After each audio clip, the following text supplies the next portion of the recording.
We keep on making it darker.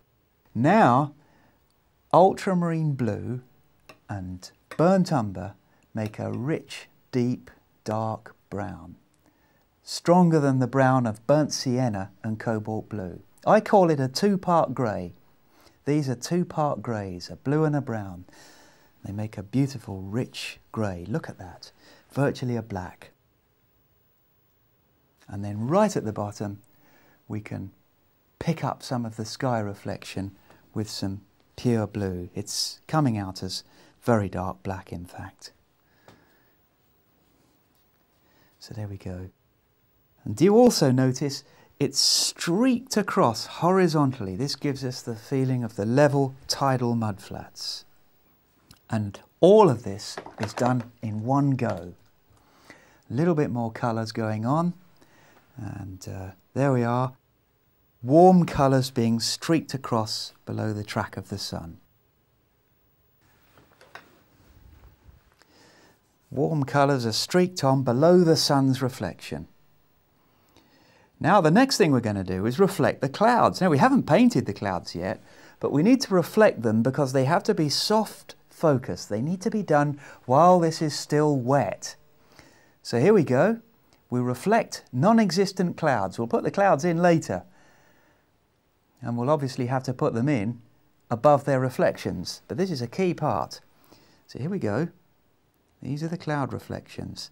They're soft, vertical swathes of colour, and they're going to give us the feel of this mud being very, very wet. Blurred and vertical reads as wet. Now look at that. I got a little spot in the sky. No problem. So all we need to do, if that happens, is just put a streak of cloud in, like that. Yeah? That's lovely. In fact, we'll put another one in below it while the going's good. Perhaps the other side. Just don't tell anyone. We'll carry on putting these clouds in, or their reflections. There, look at that.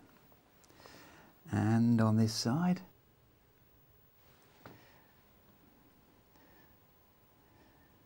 Just along here, toward the left. So those are our cloud reflections. Now we can still put more colour in. Do you remember at the start I mentioned alizarin crimson? It's a beautiful crimson colour. And we're going to run some of this into the orange because that will give us a rich red feeling to this sunset scene. Red sky in the evening. So there we go, a little bit of alizarin crimson. Well, just to make absolutely sure now that I've got what I want, I need to make sure that these colours are deep enough and rich enough because I don't want to have to go back to it. So let's just put in all the remaining colour I need. I'm going to narrow this track of light below the sun now. I'm going to force it in just by adding colour into the mix leading up to it. In fact, I think I'm going to have to lose all of that so that it lines up. There we go. And we've just got a little patch of light now underneath it. I can add some clean water to this. This is clean water just to push it back out of the way again. There we go.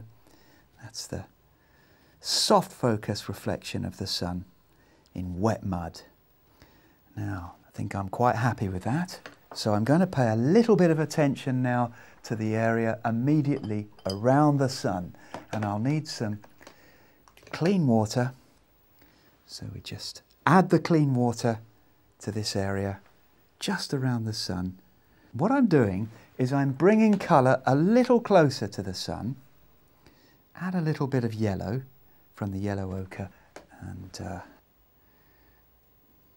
just let that come in ever so slightly. And now, whatever happens, it won't actually touch the sun itself because we've got masking fluid on there to protect it. I want that just a little bit more soft focus by adding clean water, pushing the colour back out again, and there we have it. That's our first stage complete. There is just one little thing I need to do. I need to pull this tape away because otherwise any colour that's gathered underneath the tape will go back into the painting as it dries. Well, there we go. That's dry. I took the tape off and I've replaced it. You'll notice how much paler it goes, but you offset that by putting in the extra colour. We did that, so now it's about right. Next we're going to paint the clouds, and for this I need a clean brush, clean water, and this is interesting. You literally paint the clouds with water. I'm painting big puffy clouds with soaring peaks going up like mountains. The bottom edge of the cloud is fairly straight, and I'm trying to keep them very irregular, not all the same size and distance, just different shapes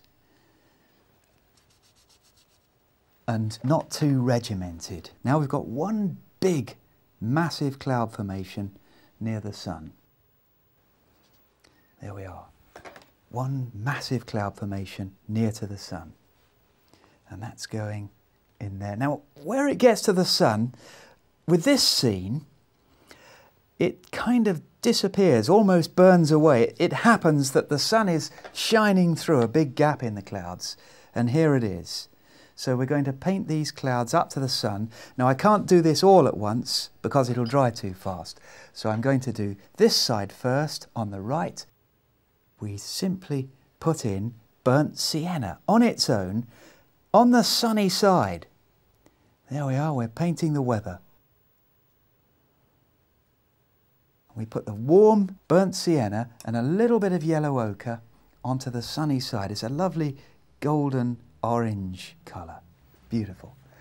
Now very near to the sun, we make it even more yellow.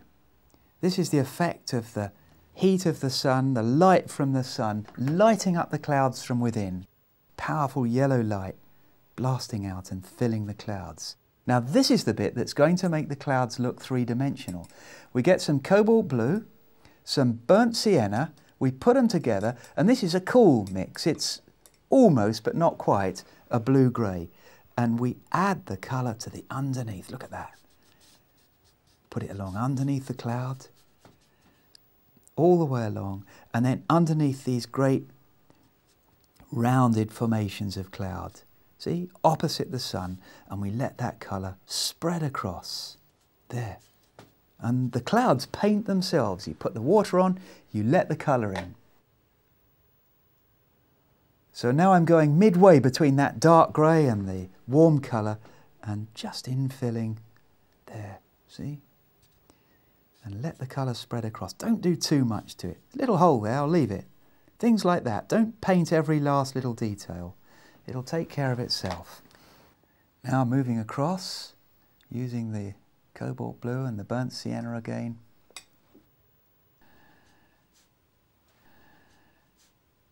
I'm just finishing off on this side before I go to the other side. Make sure that's all done. Now we repeat the process on the other side. Wet the clouds, shovel that in there, fast and loose as you like. I'm going to do a slightly warmer dark brown here, near to the sun. And then as we move away, we go for the cooler, deeper, darker colour.